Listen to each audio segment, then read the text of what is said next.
नारोवाल में जहरीला खाना खाने से 42 बच्चों की हालत गैर हो गई।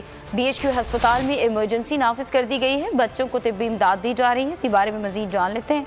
हमारे नुमाइंदे फारूक अब्दुल्ला साथ मौजूद हैं। फारूक, बताइएगा इस वाक़े के बारे में। जिस वक्त मैं मौजूद हूँ DHQ हॉस्पिटल नारोवाल में, जहाँ सुबह नारोवाल के नवाही गांव तलवंडी भिंडरा के मदरसे के 40 के करीब बच्चे जिन्होंने नाश्ता किया और उनकी हालत ख़राब हो गई, जिसको रेस्क्यू 1112 ने DHQ हॉस्पिटल नारोवाल में शिफ्ट किया। इस वक्त डॉक्टर लतीफ़ अफजल MS DHQ नारोवाल हमारे साथ मौजूद हैं। उनसे जानते हैं कि कितने बच्चे हॉस्पिटल में आए और कितने बच्चों को अभी तक जो है वो इब्तदाई तिब्बी इमदाद देकर शिफ्ट किया जा चुका है। जी बिस्मिल्लाहिर्रहमानिर्रहीम। आज सुबह 10:30 बजे हमें इतला मिली कि जामिया गौसिया रिजविया तलवंडी भिंडरा में कुछ बच्चों की हालत गहरा हो गई है। उन्होंने खाना खाया तो उल्टियाँ वगैरह कर रहे हैं।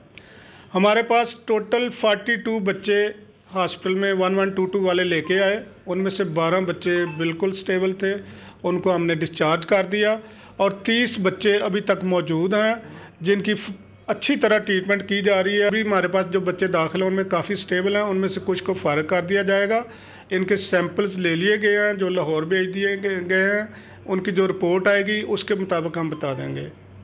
जी, जैसा कि डॉक्टर साहब का कहना है कि 42 के करीब हमारे पास बच्चे आए जिनमें से 12 के करीब बच्चों को इब्तदाई तिब्बी इमदाद के बाद जो है वो फ़ारिग कर दिया गया है। फारूक, इस बारे में आपने आगाह किया, बहुत शुक्रिया आपका।